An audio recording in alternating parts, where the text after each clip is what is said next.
Yes. No, take a video. Thank all day, baby. Thank all day. The clash between Tank Davis and Lamont Roach was already a massive fight, but their intense face-off just took things to another level. No one saw that coming. Who said that? You said My what? man over You there said what? bet. Yeah, that's why I've been waiting for the niggas to talk. How much? It all erupted at the Brooklyn press conference, where they were promoting their WBA lightweight title fight. Set for March 1st at the Barclays Center, the bout was already making headlines, but not all the talk was positive. And again, the media like to hate him too. So, I'm going to catch a lot of that backlash too. But I mean, it is what it is. I ain't really stunned that too much. I'm not worried about narrative. I'm worried about what I can do in the ring. All right. Davis enters the fight as the heavy favorite, with betting odds stacked 16-1 in his favor. Most believe Roach doesn't stand a chance, but he's not letting that shake him. Instead, he's using it as fuel to prove everyone wrong and show the world he's not to be underestimated. Get ready for 2 fights. But, yes, and after I beat him the second time, I probably would ask the WBA to let me go up to 140. And during the press conference, Roach grabbed the mic and made his stance crystal clear. "Everybody thinks I'm just here to lose," he said, locking eyes with Davis. "They see me as an underdog who's going to fold. But let me tell you something, I'm a dog, and I'm ready to bite. This fight is going to shock the world." This fight for the naysayers and all this and all the people talking shit about the fight. I think he actually took the fight because he know that I'm a dog. And he wanted. Davis, sitting just feet away, smirked but said nothing. Then came the face-off, standing nose to nose. Tensions hit a boiling point. They exchanged low-key insults until Davis leaned in and whispered something that clearly got under Roach's skin. Frown. What? I say 9th round. You said 9? Yeah. What's your response to that, Lamont? Look, he got scared. Look. He looked at night. I'm telling him, you saying you going down in a night? You know that power curry late. I know you got some sneaky power. That's why. That was the trigger. Roach slapped Davis across the face. Davis, known for his fiery temper, snapped. The security rushed in to hold him back. He shouted, "You're done. You hear me? Done. That's the last mistake you'll ever make." But Roach, he had zero regrets. "He disrespected me and my father," Roach said in a post-conference interview. "I'm not letting anyone talk to me like that, not even Tank Davis if he thinks he can intimidate me. He's got another thing coming." That slap was just a preview of fight night. Let y'all know, son, his father was up here shaking on the, what's the name? He was shaking on the, Thank everybody that played a part in it. My team, Roberto Diaz, Gary Jonas. On my kids, he was shaking on this thing. On my kids, he was shaking. How you gonna say it's cap? And it gotta be gonna say it's cap. Why? Even with the odds stacked against him, Roach remains unshaken. "Skill-wise, I bring a lot to the table," he said. "I can adapt. I'm gritty. I'm smart. Whatever it takes, I'll do it." The bad blood between Davis and Roach isn't new. The two clashed, twice as amateurs back in 2011, with Davis winning both times. Since then, their rivalry has only intensified, as they've sparred together countless times, keeping a close eye on each other's careers. And something that he's not been in the ring with. I'm the total package, and honestly, sometimes I think he doubts himself. But I'm a competitor, and I feel like I'm the best. Roach believes Davis chose him for a reason, not for an easy win, but to silence critics questioning his recent opponents. "He knows I'm no pushover," Roach said. "He wanted a challenge, and he's got one." Davis, known as Tank, has been thrilling boxing fans for years with his explosive knockouts. With a 32-0 record, 28 wins by KO, he has established himself as one of the sport's most dangerous fighters. And on March 1st, he's looking to make yet another statement. "I'm going to end it in the 9th round," Davis boldly declared at the press conference. My whole family is from DC. My whole family, like my entire family. Don't bring them. Don't bring them. For what? Don't bring them. I'm telling you, they don't gonna bring celebrate. The hype around March 1st is unreal. It's going to be a thrilling fight, but with the same results as always. Davis teased. Roach, however, is unfazed. With a 2-5-1-1 record, he knows he's the underdog, but he refuses to let the odds shake his confidence. The two may have history from their amateur days, but Roach insists this is a different era. "We've both evolved, we've both improved," he said. "Yeah, there might be some tendencies we recognize in each other, but this is a whole new game now." Whoop his ass. I'm always looking for a knockout.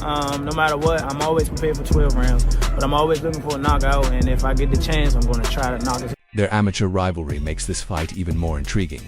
Both fighters have grown immensely, and this showdown will finally answer the question: who's the better boxer now? Davis is fresh off an 8th-round knockout win over Frank Martin in June and the Barclays Center. It holds a special place in his heart. It's where he won his first world title back in 2017.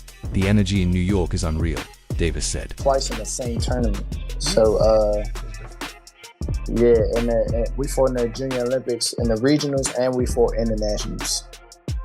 I won my first championship here, and I have more fans in New York than almost anywhere else, Davis continued. This will be his 4th time fighting at Barclays, and he's determined to put on a show once again. Meanwhile, Roach is stepping up 5 pounds in weight to take this fight another challenge he's fully embracing. Roach has skills, Davis acknowledged.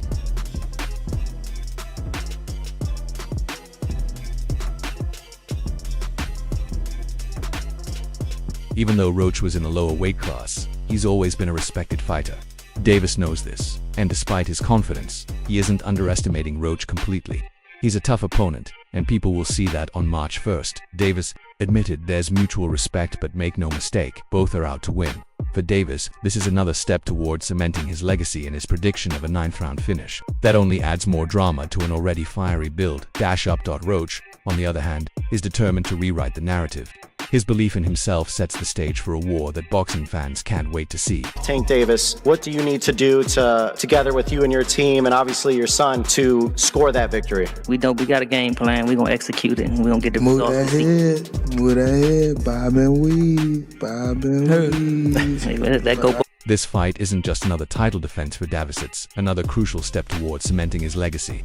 With each win, his status as one of the greats grows, and he knows the pressure that comes with being at the top. But talk about this fight. Davis dropped a bombshell that had fans buzzing in the middle of the build-up. He casually mentioned that retirement was on his mind. Though he didn't dive into specifics, just the idea of him stepping away from this sport sent shockwaves through the boxing community. Still, not everyone is convinced he's truly ready to walk away. What changed? What made this trash? Garbage. If you got the opportunity to sign a prospect for GTD, who will be? Bernard Hopkins, a boxing legend and one of the most respected voices in the sport, weighed in on Davis's retirement plans. For Hopkins, who fought until the age of 49 and became the oldest world champion in history, the idea of Davis retiring at 30 seems almost unthinkable. However, he also understands the unique path that Davis has taken to reach the top. Speaking to Fight Hype, Hopkins acknowledged Tank's incredible career and the impact his early retirement could have. He's accomplished what most fighters dream of, Hopkins said. And let's be real, he's a first-ballot Hall of Famer. Next year, I'm out of it. After our second fight. You're out of it? Yeah. Care to elaborate on that? Out of the sport. After. Hopkins' comments highlight the stark contrast between their careers. He built his legacy on longevity, battling younger fighters and collecting world titles well into his 40s. His 2014 victory over Ipit Shumanov at age 49 remains one of the most historic moments in boxing. Davis, on the other hand, has taken a different approach. With an unbeaten record of 30-0 and 28 knockouts, he's already solidified himself as one of the best of his era. But his decision to retire after just 3 more fights has sparked intense debate among fans and analysts alike. You hope Tank, I know he's announced that he's retiring at the end of 2025. I don't know if you believe that or not, but I don't know. I thought he was very sincere. Sometimes the hunger fed up with, yeah. Maybe, but boxing can do that to you, I think. One of the biggest points of controversy surrounding Davis's retirement talk is whether he's avoiding certain rivals, particularly WBC lightweight champion Shocker Stevenson. Hopkins addressed this head-on. Every era has fighters who didn't fight each other, he explained. It's part of the sport, and it will always be debated. The idea of a Davis versus Stevenson showdown has been floating around for a while, and Davis even mentioned Stevenson as a possible opponent earlier this year. But during the press conference announcing his fight with Roach, he completely dismissed the idea. What has Shocker done? Davis scoffed. He hasn't done nothing. His comments immediately ignited controversy, especially when he doubled down, saying, "The young guys coming up look better than him." What have Shakur done? What have he done in the sport? He haven't done nothing. The young one is looking more better than him. Who that? The Keyshawn. Keyshawn looking way more better than him. I keep screaming his name, he haven't done nothing. Keyshawn haven't even done nothing. Davis's words reflect his belief that Stevenson hasn't earned the right to face him, but Hopkins sees things differently. Tank understands his own path, Hopkins said, and he'll go about it however he feels is best. But who knows? He might change his mind. A lot can happen in 1 or 2 fights.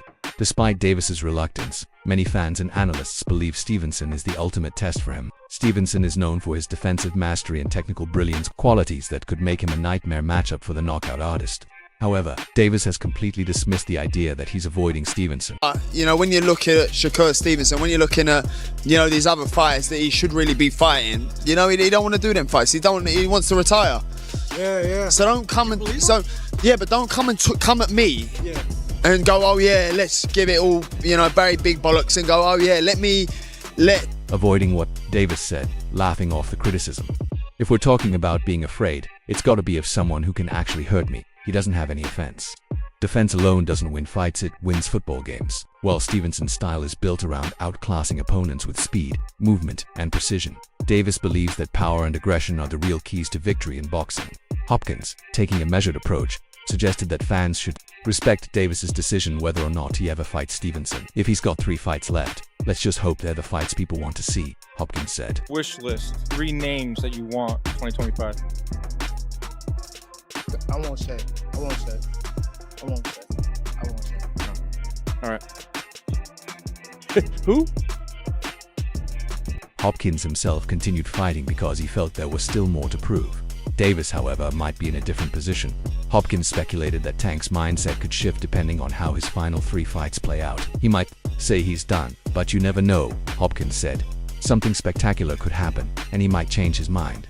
The difference between Hopkins and Davis's career paths also reflects a shift in modern boxing. In Hopkins' era, fighters often continued deep into their 30s and 40s, either out of financial necessity or an unrelenting competitive drive.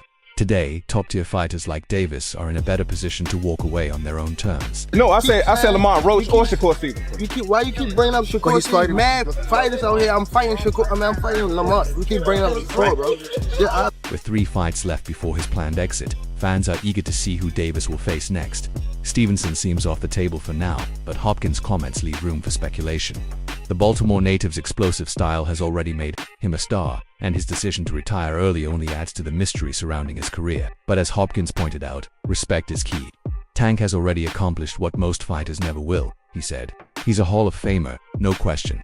If Davis does step away at the height of his powers, it may not just be about his legacy, it could be about preserving his health, wealth, and future. That's the problem. You marinate it and you get it when you don't want it. Now they're talking about Tank and Lomachenko. I don't need Tank and Lomachenko. I needed it like... Still, Hopkins and others have hinted that the door to boxing may never fully close for Davis. There's always the possibility of an unexpected return. For now, though, his retirement plan seems firm. The boxing world will be watching closely to see what his final fights bring. Whether or not he ever faces Stevenson, his legacy is already undeniable. As Hopkins put it, let's respect that and hope we get the fights we want to see. Shakur Stevenson. Shakur might have better defense, but at the end of the day, I still think we haven't seen the best Tank Davis. That's what people always power.